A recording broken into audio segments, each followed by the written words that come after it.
chat and do anything. Okay, we are live. Cool. It's going to come up in just a moment.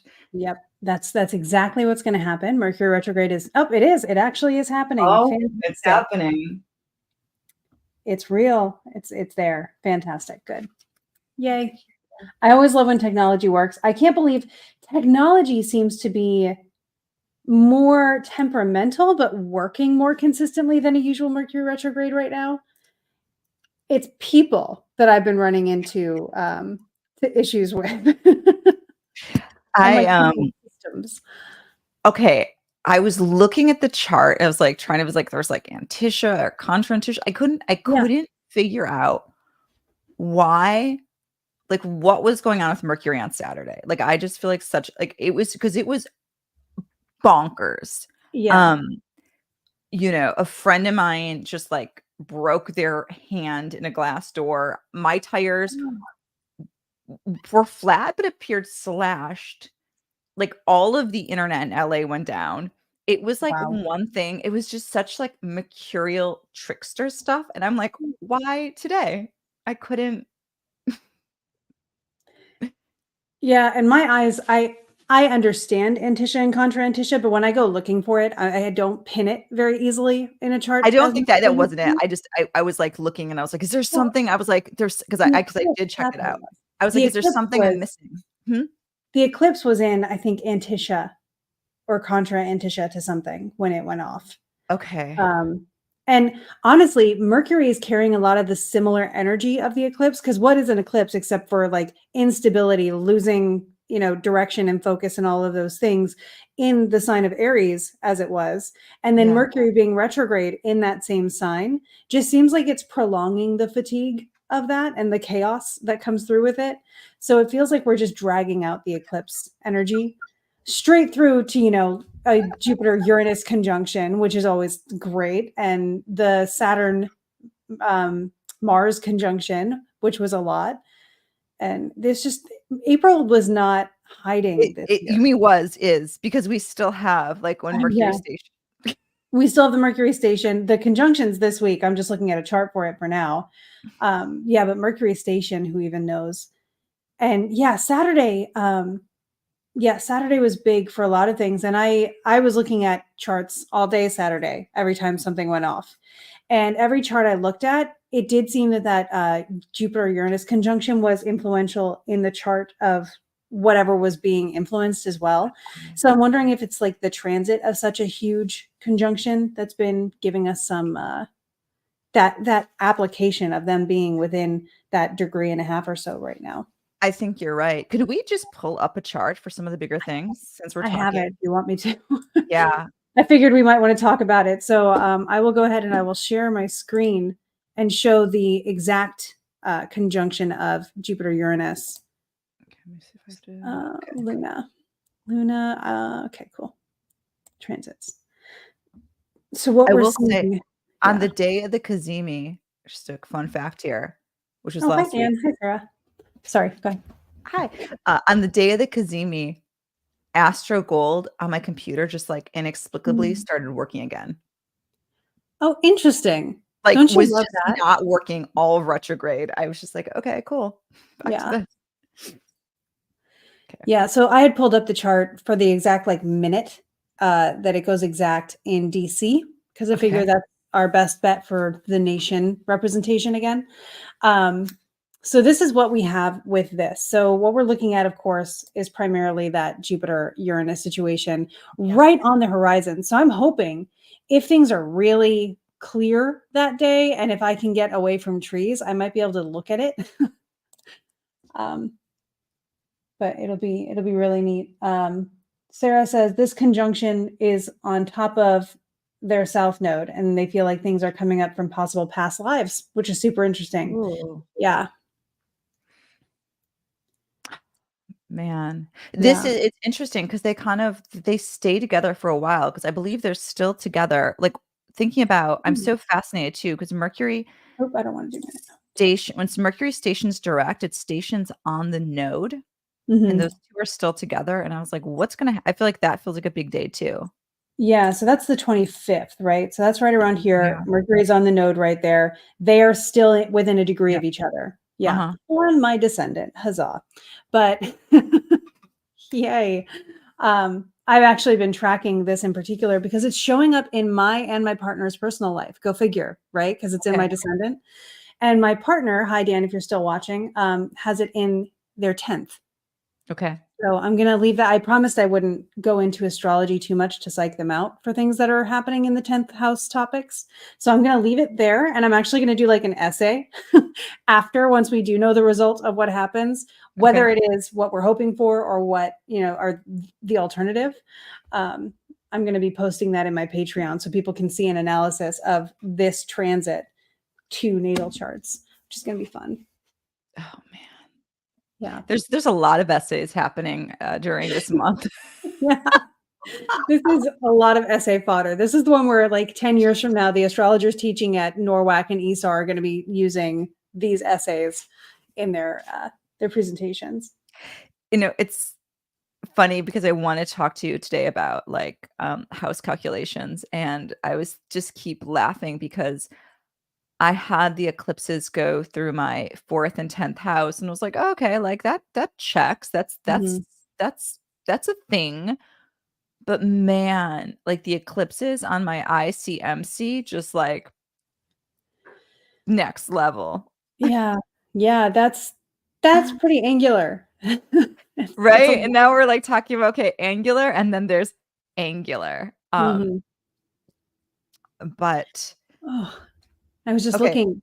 Sorry, Uh-huh. you made me notice as well. Not only is Mercury stationing that day, and Uh-huh. they're still within, Uh-huh. you call that partile for sure, but Yes. the moon's going to be in fall, and full at that point too. So we have a full moon emphasizing, not talking to Mercury, but the full moon still emphasizing and just separating at this point, but throughout the day would have been applying to that. So that's going to make it really hold over. I've been having this there has been a conversation among our mentor Larry's um The patrons, student group. people study group, Yeah. just about like the reimagining, but just going back to think about the moon and right, like translation of light, but also just thinking about like what is a solar eclipse is like the moon in a sense, like asserting dominance. Hmm. And so it's fascinating to think that like in this next big step of the story, even though the moon is in fall, right? She's still like really full. It's interesting, like just thinking about the moon's part in all of this. Hmm. Yeah, I've been paying attention to Larry, and I had talked about the moon a Yeah. lot, and she between Larry and Demetra in Mysteries Yeah. of the Dark Moon, which I just finished reading with my Patreon book club, Yeah. that really lets you know that the moon is sort of the activator or the key that unlocks the door and lets out Pandora's box of the sky. It's a pretty interesting thing, and I think that that's probably the Freudianist slip I could have had for the moon being full opposite Jupiter Uranus. Speaking of Pandora's boxes, so hopefully hope makes it out this time.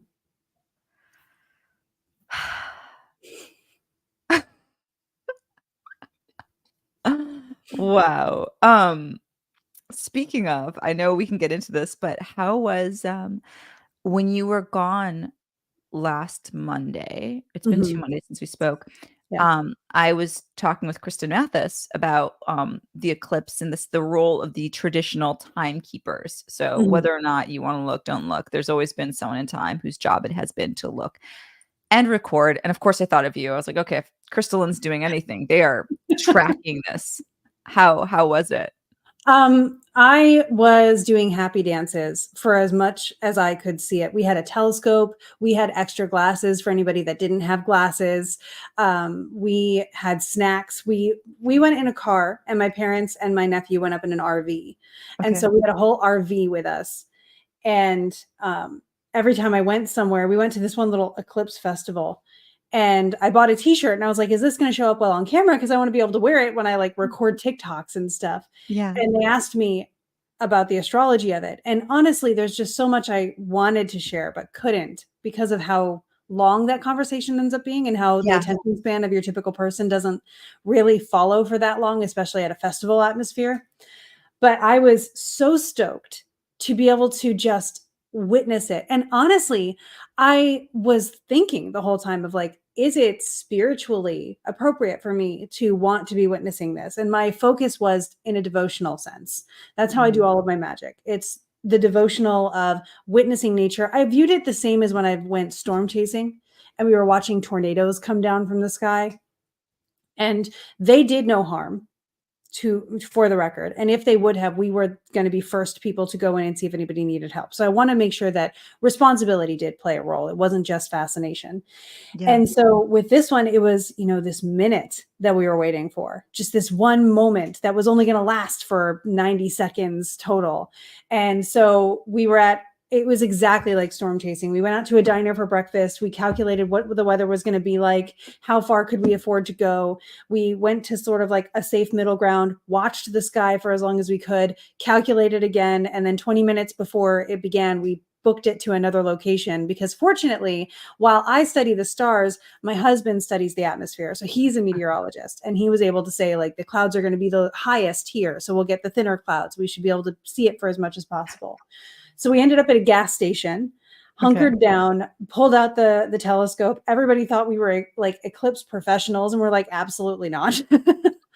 And then I was watching it through my camera or through the glasses and you could see the moon start taking over and you could the dimension of it was amazing. Watching that sun get slowly swallowed, if we want to take more of the Jyotish approach, watching it slowly get swallowed and watching the curve of the moon take over and just knowing how unique of an experience that is from Earth. It was absolutely a spiritual experience as much as anything else. And then 10 minutes before totality, the clouds rolled in so thick that we couldn't actually see it through our glasses anymore.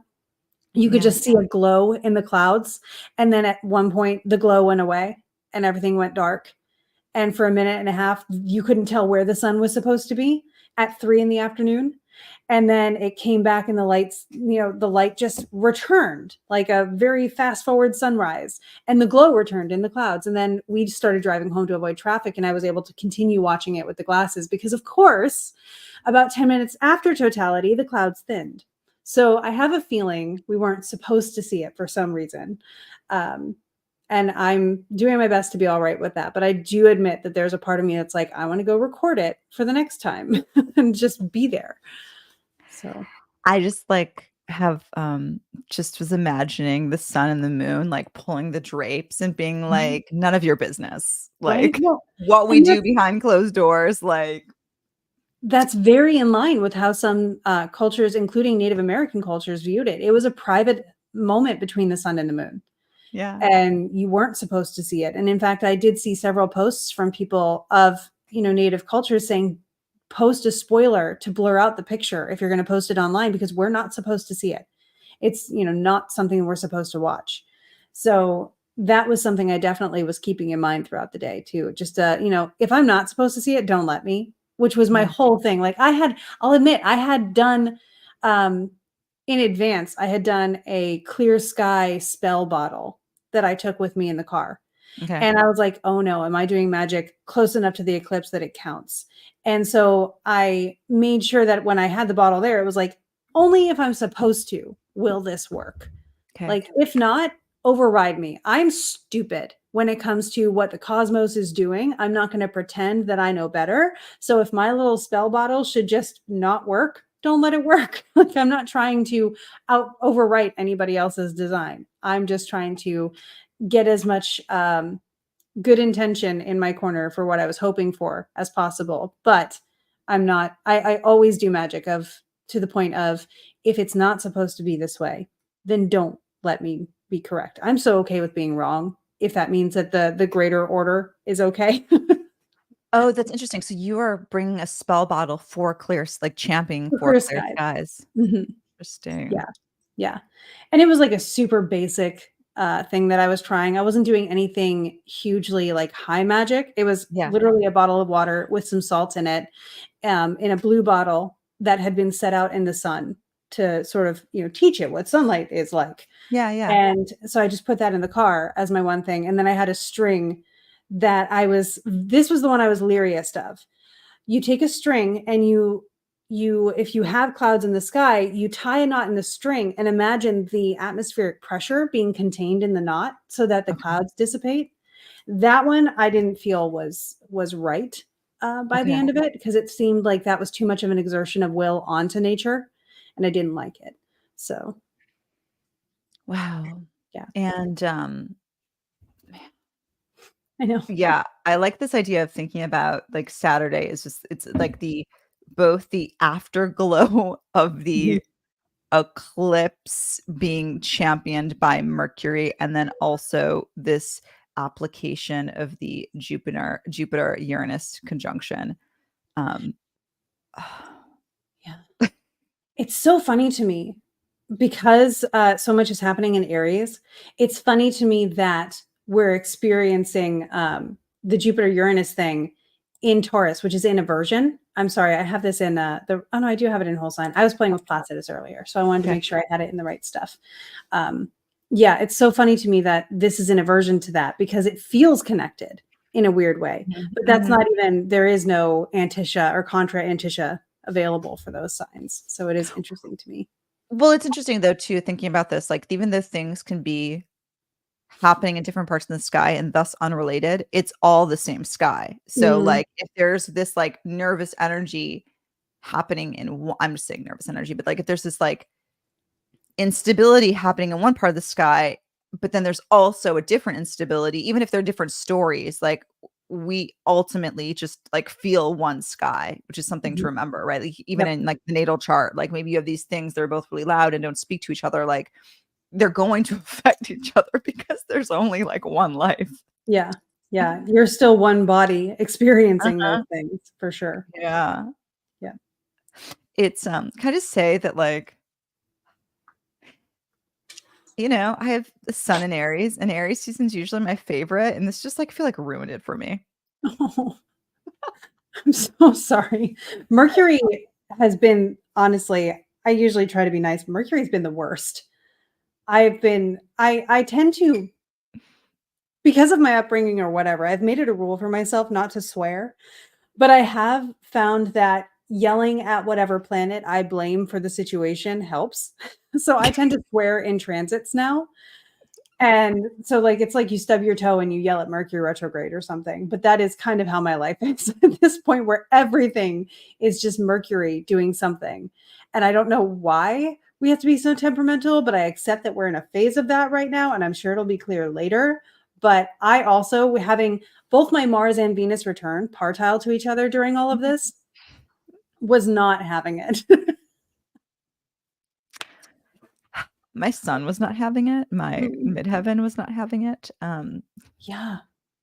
but, okay, 2 things I've been thinking about. One, okay, this is, like, I don't think I've actually I've publicly shared this, which is, um, so literal, but the couple days leading up to this, most recent eclipse, right? Yeah. Which was I have my midheaven at 9 my midheaven's at 19 degrees Aries, by the way, Oof. and my Mars, the ruler of my sun, is at 18 degrees Aries, and it was a difficult time, but we don't need to get into, but, um, like, a couple days before the eclipse, for the f this has never happened to me. My face broke out in an eczema rash, just swollen red, and I was, like, looking like, just thinking about the chart, and I'm like, "This is so literal." It's Aries, it's the face, I'm swelling, and I'm like, "I'm just gonna, like, see how this goes, put some stuff on it, and trust this is going to clear up after the eclipse." And, like, like, with the eclipse, it, like, reached peak redness, and then shortly after, it, like, looked like I had a sunburn. And now it's, like, going away, and so I was like, "Okay, like, this is so literal," and I was talking to other people with Aries placements, and another friend had, like, a sinus infection, someone else had pink eye, like, there's just it's so literal. Yeah. I mean, Aries in the zodiacal attributions to body parts does rule the head Yeah. and heat and an increase of heat with the north node there. Like it, Mhm. that was right on. I'm so sorry. Oh, I mean, it's my face is fine, Yeah. and You it look just great. more than anything, it was cosmetic, but I was like it was like one of those, like, astrology good moments where you're like, "Oh, shit," like, Rahu, like, inflaming my Mars ruling my sun, like, and I'm literally look like I have a really bad sunburn. Mhm. Um, oh, the other thing I was thinking about Mercury retrograde, I've been thinking a lot about Mercury's story during this, this moment, and, it's interesting, we always say that, like, Mercury we say when a planet gets so close to the sun, it gets, like, burnt up, right, by the sun, and I was Mhm. thinking about Mercury's relationship to the sun and the mythology of Mercury and how it's actually Mercury on the day of their birth declares themselves a god, Mhm. essentially, right? And like, creates the golden lyre, causes mayhem, and actually gifts that lyre to Apollo, sun god, right? Mhm. And I was thinking, like, wow, we've got in some sense, I think we've got this all wrong. Like, we think about the sun, like the solar ego of what we think we know, right? Mercury retrogrades, as Mercury gets closer to the sun, really just feels like Mercury trolling the sun of Yeah. like, hey, you think you know you're in charge? Like, you think you know? Like, I'm gonna steal your cattle and like cause mayhem. Like, Mhm. it just feels like Mercury is actually the one with the upper hand here, just trying to like poke at what we think we know. Well, and it's funny to me, if you think about the way the hierarchy goes in the Greek pantheon, the Yeah. sun is not the leader. Mhm. Even though the sun is considered the leader of the 7 visible planets, that would then gets like the whole case gets taken up to Jupiter, who of course becomes the judge Yeah. and lets Mercury off the hook and says, "You know what? We have a space in the pantheon that's open and I think you're clever. You're funny and you're entertaining and you're in." And so it's definitely one of those moments when you have Mercury, if any planet, is the one that gets to do that. that, Totally. And that I that think youngest child that gets away with everything. absolutely. And I said that I've been reminding myself during this Mercury retrograde that like, hey, like I to not take myself so seriously, right? Mhm. Like this thing, like things should be this way, or I'm doing this thing, and it's like Mercury's there to be like, no, actually, Yeah. yeah, you So don't need the internet today. I've been arguing with Mercury to the point where the ruler of my sun, my Taurus sun, is in Aries, and my Venus does not accept chivalry well. One of like the thing about my Venus, they'll say, "Oh, she's super passionate in Aries," and I'm like, "Nope, super ace, and super does not want you to try to lift my stuff for me." So my computer will have issues, and I'm like, "I see what you're doing here. You're going to make me restart you, and you're going to slow me down in what you're doing. You think." That you're actually going to make me upset, but really, I have Venus in Aries. I've been living my whole life like this. I'm just going to outlast you because I'm more stubborn than you are. And I just changed the rules of what winning looks like in that situation. Even though I'm doing exactly what Mercury is making me do, I have to restart my computer, but it's still me winning. So ha. That is next level. Like that is something else in your chart too. Is that like the hold on, because you have the Taurus sun, right? Taurus, Sun, and Mercury. Is that stubbornness that it's like, no, I can like out like I love that Yeah, I I think love it's a that you're mix fighting between. with the guy. I think that the fact that my first reaction I will simply outlive you. I think that's my Saturn in Capricorn, and the fact that like the I have my wonderful moon in Scorpio in the whole sign first, opposite by degree that Mercury that is also in Taurus. So it's the like, nope, I will outlast you in both stubbornness, obsession, and longevity. Try. You're a god, but I have more on my side. Yeah. I was just thinking about that phrase, let go and let God, and just like Mhm. the magical response is just like, nope. So We're gonna that's find a hack the for that. problem, right? I'm the worst ever when it comes to this religion that I study because I literally partially got into astrology because I got sick of people at church telling me to just wait for God's timing. And I was like, you know what? There's got to be a science to this. I'm going to hack it. And that's how I got into astrology in part was to start understanding what would be considered God's timing and be able to anticipate it. So I wouldn't have to be patient anymore. Oh, Lord. Yeah. Okay. And the whole time, like you say, I'm just playing into my astrology, but that's what I came here for, right? You know, what yeah, that's so good. I'm gonna use I mean, I don't know if I can my Mercury is, Ugh, I don't know if I'm fighting, but I I like the mean, approach. I like your Mercury. I appreciate your Mercury. I like my Mercury too. We're chill. Hmm. We, you know, yeah, I think my yeah, anyway, we don't need to get into my Mercury, but I am it's interesting because I mentioned that I wanted to talk about and hello if you're joining us on Instagram. Hmm. Come over to YouTube and, join us here so you can ask us questions.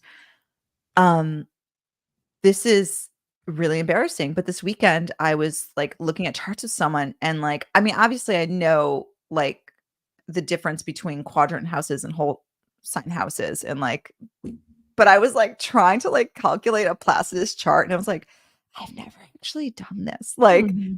I'm like, intersected signs, Hmm. intercepted signs, like, I've used them with horary, but they still just really confuse me. And so I was like, I wanna go back on a refresher of, like, this isn't like a debate of, like, which is better because who Hmm. has time for that? But just, like, thinking about the different ways people divide charts. Yeah, and to a very light comment on that, Yeah. that debate is a very new one because even in Hellenistic, they were using different systems for different things, and they weren't debating like which one was better and was the only true system. So I think that's just we look for something to put all of our eggs in a basket, and that's the thing that we as astrologers have picked.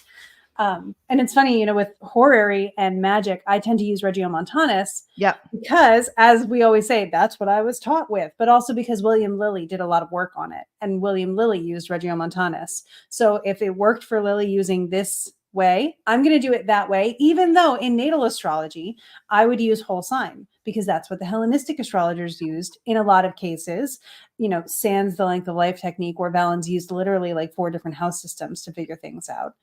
Which is cool, right? Because you want to get really complicated if you're trying to tell people how long they're going to be around. Um, but yeah, I think they're all cool. I think the sky doesn't care how we're splitting it up. Like you said, it's all the same sky. We're just trying to understand it and translate it so we can anticipate. And we do a pretty good job, if I'm being honest, for just trying to put numbers and lines across the sky. We've come a long way in 5,000 years. And I think the more we get along with each other and find harmony with each other, the more we'll understand the sort of harmony that goes into understanding a chart too. But Demetra George did a really good job of explaining house systems. If you wanted me to kind of go into that in her Ancient Astrology, Volume 2, I believe I it's will, called. and can I ask a quick question, like a detour question? Mm. I know for, like, ever you were trying to get someone to teach you the length of life technique and, like, no one would. Did you Yeah. finally did you do it? Did you figure it out? Nope, no one will teach me. And it's so funny because, like, according to my chart, by most astrologers that have a first glance at my chart, they're worried about me dying young, and I already have. So I'm Okay. like, there's nothing to lose by teaching me, right? Like, I'm the perfect person to learn.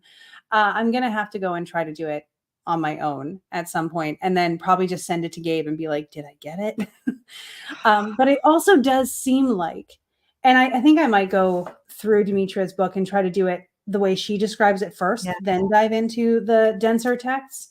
Because it also seems like we don't quite have the same amount of information that Valens had, that maybe he didn't write down everything that goes into it in his book, which is a correspondence between him and his students. So there are pieces missing. Because when I did try to go through it with Larry, because I broke Larry down a little bit to teach me, and we couldn't get things that felt like that's a reliable, repeatable exercise. So it was interesting, the forays into it that I have had. Wow. Gabe, by the way, Gabe's saying we never got around to talking about it. So I think Gabe is coming off as if he would show you. So Okay, well, next book club, Gabe. I'm looking straight at you. Let's try. everyone's but yeah. Oh, by the way, too, since Gabe is here and Pattern Scribe, there's a few people feel share your comments, add some insights to what we're saying. But do you want to read part of the Demetra text? I'd love that. Yeah, I bookmarked it. I looked at various texts. I even looked at some of my more modern astrology texts because I figured they would probably talk about Placidus and things like that a little bit better than maybe the ancient ones. But honestly, it came back to, I feel like at this point I have a bias for Demetra George just because she writes in a way that makes sense in my brain. Yeah. So when we get into house systems, it's all about how you're dividing the ecliptic, the area where the sun transits throughout the day and throughout the year.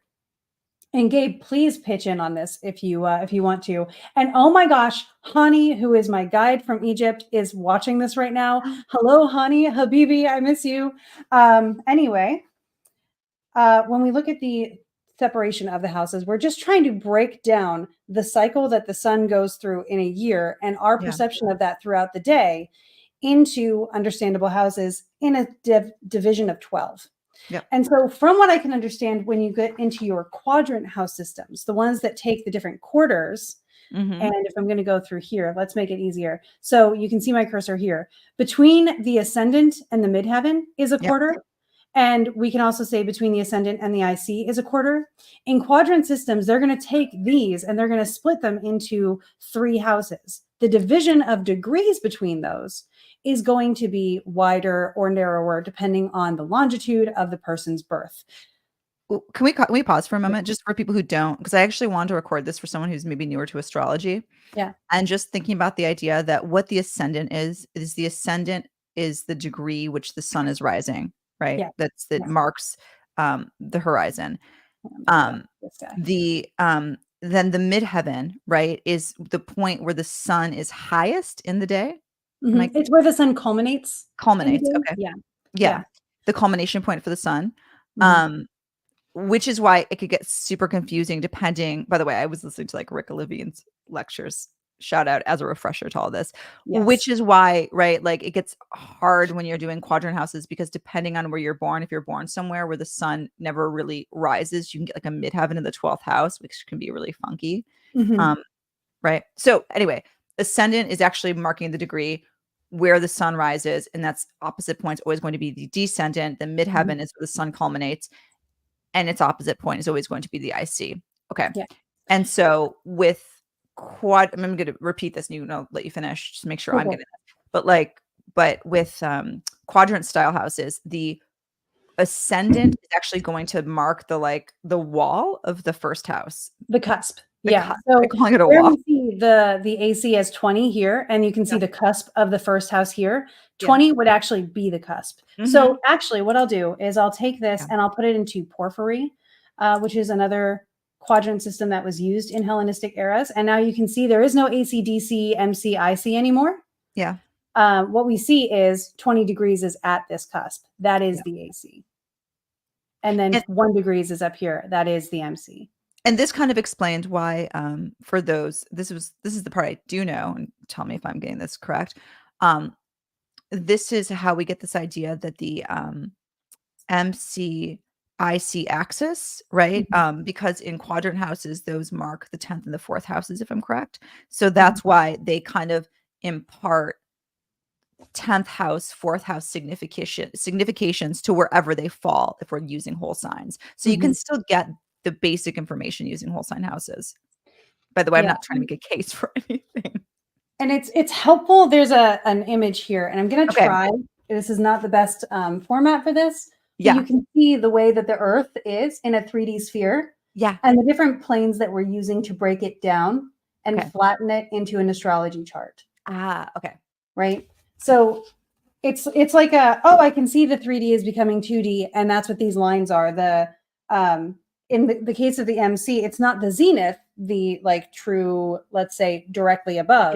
Yeah. It's where the sun culminates, which can be a little bit different depending on where you are in relation to the equator.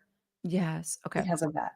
And the further north or south, the more, especially in a Placidus, these houses are going to get stretched out. So, and you can see in this situation, because we're trying to take between the ascendant and the midheaven and split that into 3, you get them at different sizes. These are a little bit wider. These are a little bit narrower, and they reflect because it's a circle. So it's kind of like the, actually it's not at all like the Pythagorean theorem. So I'm not going to say that, but it reminds me of that in a sense because I'm terrible at math. So. Yeah, I wish I mean, Yeah. is there I'm looking to see if anyone has any comments, by the way. Let me just go exit here. Yes. Yes, we're getting yeses. So I think that's your Oh, earlier Gabe was saying I'm yes to you. explaining it okay? Thank you, guys. Woo, I'm very much, like, I understand whole sign houses well. It's been a couple years since I understood the data that goes into quadrant system. What house system did you learn on? I learned first in a Hellenistic astrology course. So I learned first with whole sign. And then when I got into my magic course, we were asked to use Regiomontanus Yeah. so that we were doing it aligned with what William Lilly was using. And then from there, I started understanding because Regiomontanus is quadrant. And Yeah. it makes a huge difference when you're doing something with astrological magic the way it is practiced in the medieval and Renaissance eras.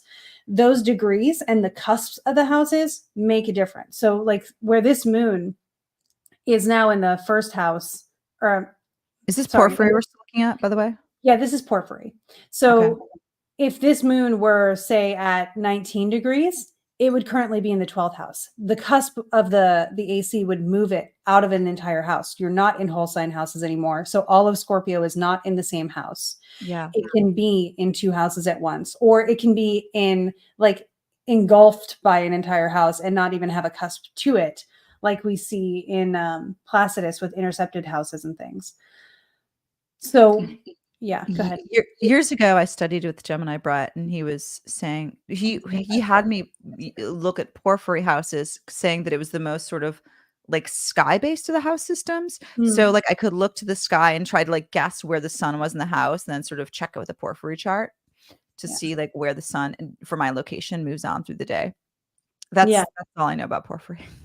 Yeah. And so I brought it into Placidus here, Yeah. and you can see Leo doesn't get a cusp Yeah. in the houses. Cancer does, Virgo does. Leo is completely absorbed in the ninth house. I Okay. believe that's intercepted. Is that how intercepted works? I think so. Yeah. Because but it's also but it's sharing. It's like looks like what? It's sharing with Cancer, it's sharing with a little bit of Yeah. Virgo, so it's Yeah. like Yeah. I think it's intercepted by Cancer and Virgo, but I can't remember if that's how that goes. I do know it's a thing. I actually supposedly have intercepted signs. I think also here the fact that these two cusps have Libra is another thing that they would look at. And again, this is not something that I'm familiar with interpreting yeah, because I work with house systems that don't incorporate these techniques, which isn't to say that you don't still get the right answer. yeah, It is amazing. You know, if I'm going to pull this back really quickly to whole sign so everybody can see the difference again and just be reminded of it. yeah, Now we have the floating AC MC, and where someone would have an intercepted house and the interpretation of that, I have found the equivalent in the whole sign. So again, it does seem like whatever you're using, it's got to be whatever language makes sense to you. yeah, And that's how, like, the house system is the language of astrology that makes sense to you the most. And then you're going to find the right answers because we're all getting to the same truths via different roads. So all roads lead to the firmament in this case. I love that. I really wish I had learned on, like, Placidus or something, so I feel like my brain would Mm. have been more, like, I don't know, dexterous? I don't know if that's the correct word, Yeah. like, or agile? I don't know, like, I'm always 'cause doing the translation, it's difficult for me because 'cause I'm not used to looking at it in this way. Yeah. I'm used to converting really quickly, around the angles, especially to like Regiomontanus or equal sign houses, simply because I do elections for talismans on occasion. So I'll be like, Mhm. oh, but you know, if something's in 20, is the moon really in the first house or isn't it? In this case, even in a quadrant system, as we saw, it would still be in the first house. But again, if it were here, the moon would no longer be in the first house for that election. So I would take that into consideration. Yeah. But that's the most quick math I typically do, and I'm doing that mostly for when I'm doing elections each month. Lovely. Does Demetria have any good quotes? I feel like I'm like, by the way, every time we do these, it's like 7 in the morning here, and I'll message you. I'm like, let's talk about this. And you're like pulling quotes, and I'm like, I'm barely awake. It is something I really enjoy. I'm like, talk to Demetria does a KristaLyn. good job of acknowledging, and I really do like this. And I'm going to see if I can find it. But Valens explains how to do porphyry Ooh, in his book. Okay. So Valens does equal house systems in the anthology. So like we know that they knew about quadrant systems. There's a misconception that's like, oh, it was Hellenistic era. They simply weren't doing the math to do this. That's not necessarily true. It's more of that they were using it for different things, that the priority went to different places at that time. And so I think the one thing I want to say is from Demetra. She says, new and seasoned astrologers alike are perplexed as to which house system to use. While every system has the same ascendant and midheaven degree, the boundaries or cusps of other houses will differ. Planets can occupy different houses in various systems. In the 1970s, we joked, pick the house system in which your own chart looks best. But on a more serious note, some astrologers suggest that you should use the house system associated with the type of astrology you do. Regiomontanus for Lily, Alcapitius for medieval, whole sign for Hellenistic, Campanus for Rudyard, humanistic, etc. And then she says there's a broad enough scope in psychological natal interpretation of personality that meanings of planets in different houses can be justified and rationalized. So to my point that especially in natal, you'll find it if it's there. Yes. Yes. I was thinking when you're talking about the like this idea of Hellenistic and just riffing here. I want to make sure if people don't know, I'm like not going on as if I know what I'm talking about. In Hellenistic, this thinking about like why you might use whole sign houses, you're like, like there's so many like crazy timing techniques, right? Like we have like, I don't know, zodiacal releasing and like secondary progressions and like circumambulate, like all these just different ways of just like a lot of fortune chart, right? Like just all these different ways of like taking apart a chart. And you're like, that would be really hard if we were also dealing with like intercepted signs. Yeah, well, and to that point, Sarah on Yeah. Instagram over here just said we were correct with the interception Cool. definition that we shared. So yay, remembering that from like 3 years ago. Huzzah. I also tried to say thank you in my chat and the whole screen like grayed out a little bit. So hopefully the live's still working, you guys. Apologies if it isn't. Come over to YouTube. Yeah, right. Yeah, so there's that. Man, what else? What else? Have we exhausted that? This was helpful because I just, this is a question though. I'm going to actually end with this because I still kind of struggle, and this is for everyone, right? When you are teaching someone astrology and they're wondering like, okay, like, but why does my chart look different? Like, why are we using whole signs? And, I'll maybe explain why I use this and that, maybe, well, the way I was explaining it earlier this week in the conversation that brought this whole thing up is I was telling someone like, okay, like I think for me at least, whole signs are a really easy place to learn because there's less complication. But, of course, get interested, explore different ways, and like do as you wish or what feels good to you. Do as you wish sounds somehow like, I don't know, insulting, but no, but learn. But my whole idea was that you should probably learn astrology first, like the basics of astrology before you start like playing with the different, multiple house systems. Do you share those thoughts? I do. Yeah. I think, learning the significance of what you're trying to understand and then getting the context of it and Yeah. getting the fine tune of it makes a lot of sense because you don't want to. One of the things that I see happening in people's pursuit of education in astrology right now is there isn't really great organization in a lot of the offerings out there for people who are coming in completely open to learning from the bottom up. Right. Yeah. So you get like, oh, here are the planets, here are the houses, here are the whatever. And then they'll pull in from all the schools of thoughts. And to me, that can create a struggle for someone because they don't know, oh, this is a Hellenistic thing that actually might conflict with or overlap with this more modern thought. And they create this confusion that you may have to unlearn later. Yeah. Which I think if we did sort of like the foundational, by the way, here's chronologically how we understood it and maybe build on foundations instead of just throwing everything together at once, I think that would help people a lot. And so, eventually you learn what there is, and then you learn what that means to you and what you want to do with it. And in that part, you also decide what resonates the most with you via house systems or, again, astrological schools of thoughts. Evolutionary astrology is different from Hellenistic astrology, is different from medieval astrology. And if you try to do them all at once, you're not going to have any one true astrology understanding. You're going to have this amalgamation that could confuse you later. And it did for me when I first was trying to structure my approach. Yeah, I think I don't know if it's a symptom of just like the internet. I mean, it is absolutely the culture, but I think sometimes you have people who you'll maybe even be giving them a chart reading. And by the way, I'd love everyone in the chat to come into this conversation, and you'll say something and they'll go, "Oh no, but I already know that Venus is this because of this." Because it's like they're watching something on TikTok and they're assuming that there's Oh.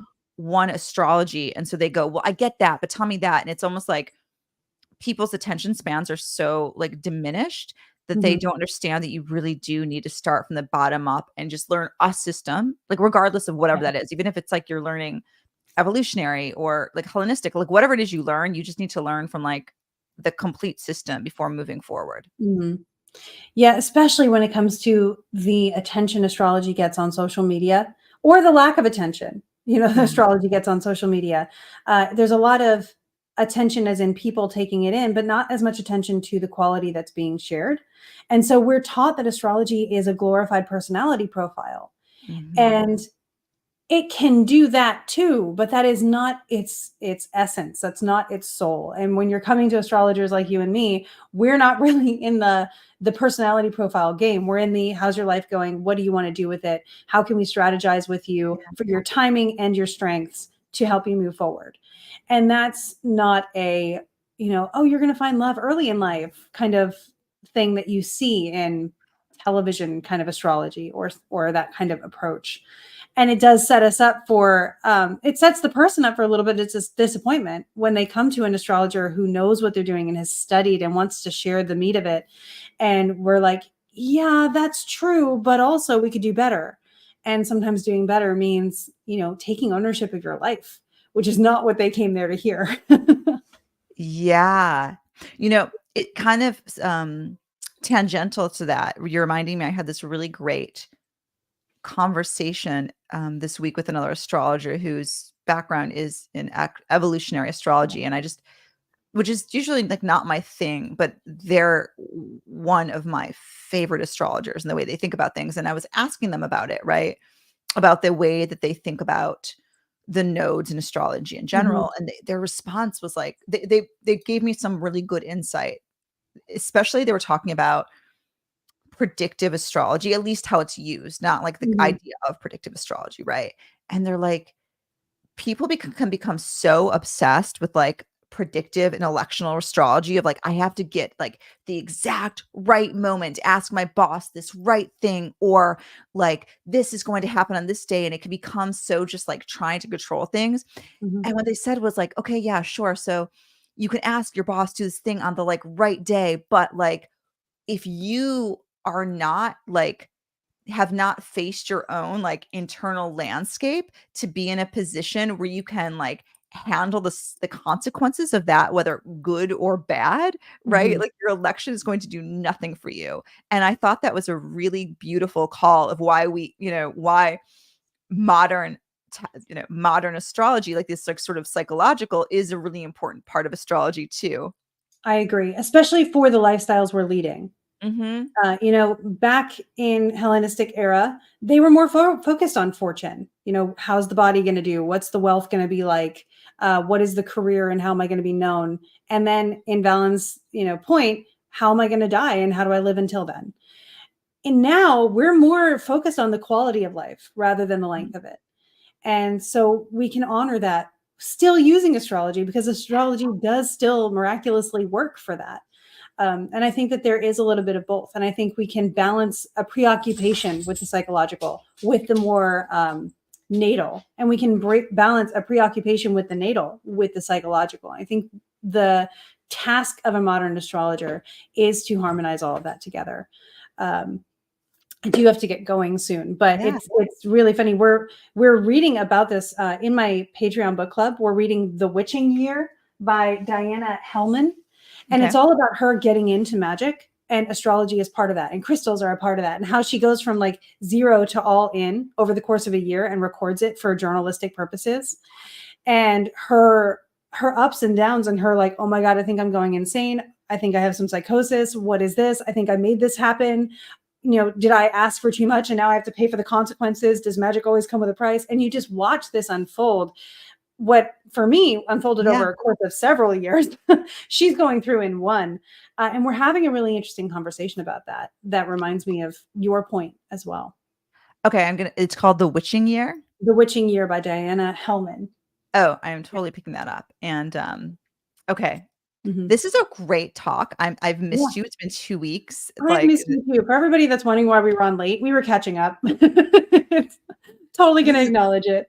we're pals. I Yep. love you. I love Gabe. I love Yes. Pattern Scribe. I love everyone who's Yeah. here. Thank you so much for joining us, and, have a gorgeous day, all of you, and, We'll be back next week. yes, we will. All Mwah. right. See you then. Bye. End live stream.